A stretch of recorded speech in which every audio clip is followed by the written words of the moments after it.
Let's bring in Udi Goren. He's a leading member of the Hostages and Missing Families Forum. His cousin Tal was taken captive by Hamas on October the 7th. It was later revealed that he was killed on that fateful day. Udi joins us now from Tel Aviv. We really appreciate you taking the time to be with us here on Al Jazeera, Udi.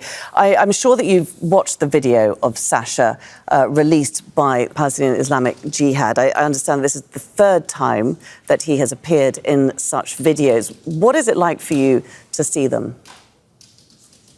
I think that his mother described it best. First of all, we're happy to see him alive. He seems, I don't know, I want to use the word fine. You can see the despair, you can see the misery in his eyes, but at least it's not like the videos we've seen of other hostages that were wounded or had limbs cut off and so on.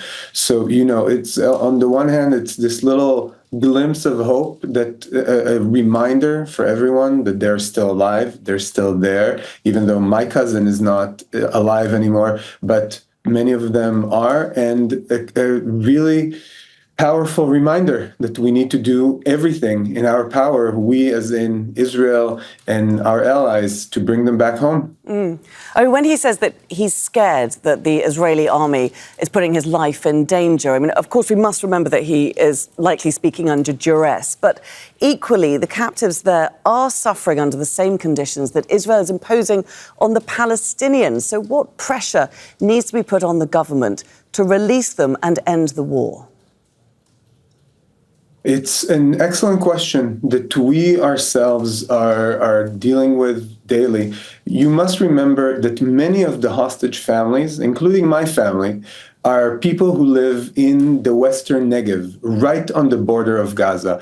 And this tension between making sure that October 7th cannot repeat again, that Hamas is dismantled of its power and is unable to harm us the way that it did on October 7th, is a very, there's real tension between that and the need to end the war and bring them all home. We are fully aware that the hostages will be back home when the war ends.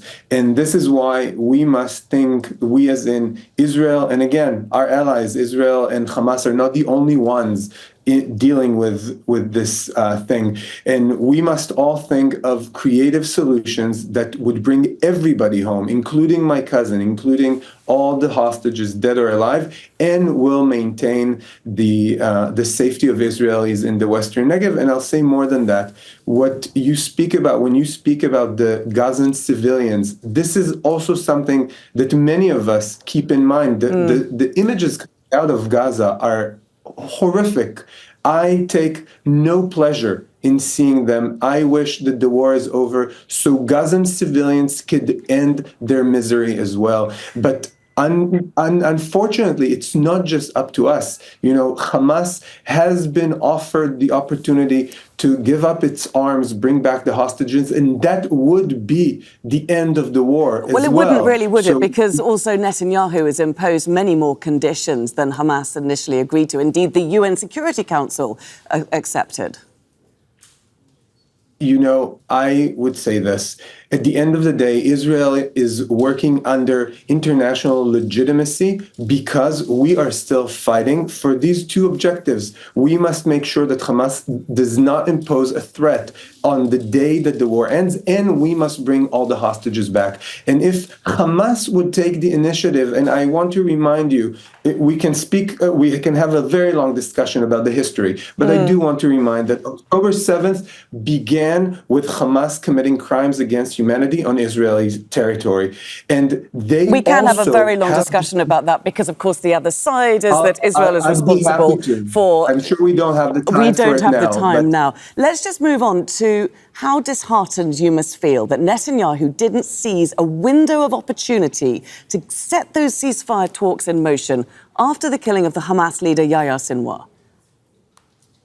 We were certain that this would definitely lead to a breakthrough in the negotiations, and we were very disappointed that it did not. And you definitely have hit a point there. And again, we as in the families, and it's really not the families. You've mentioned the protests. The majority of Israelis at this point do want to see the war end and the hostages back. I wonder And about that, Udi, because as far as I'm aware, the majority of Israelis don't actually see the images that you're talking about of Gazans being killed, of the siege in northern Gaza, of people starving.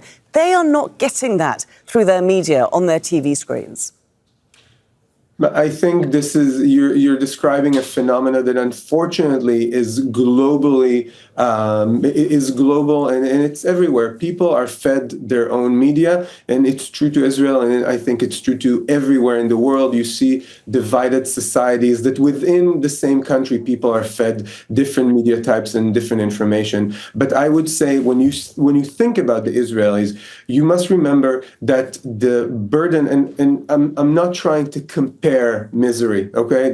I want to make this very clear. But Israelis are in misery as well. It's true. It's not like the images you've just shown, but the fact that our brothers and sisters are still in captivity, that they are being starved and abused, and we don't know how they are, and the fact that soldiers keep dying every day, and the fact that this takes a significant toll on Israeli society, that actually brings us out of, even looking at our own interest to many Israelis believing that we must now move on to the next phase of, again, not giving up the cause of making sure all the hostages are back and that Israel is safe. But militarily is the military way, the keeping on with the war is most likely not the way anymore.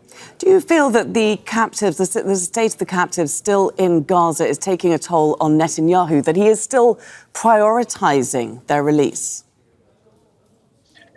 I would say this. I wish I would know what goes on through his mind, but I really don't. The only way I can judge reality is by one of two ways. Either sitting with someone across the table from me and looking in their eyes, but I haven't had the chance to do it one-on-one with Netanyahu, or to look at facts. And the fact is that there are still 101 hostages in Gaza. There's no hostage deal that is coming or that's even being negotiated, and the war still goes on. So that's my answer. Udi Goren, it was very good to speak to you. Thank you very much again for taking the time to join us here on Al Jazeera. Make sure to subscribe to our channel to get the latest news from Al Jazeera.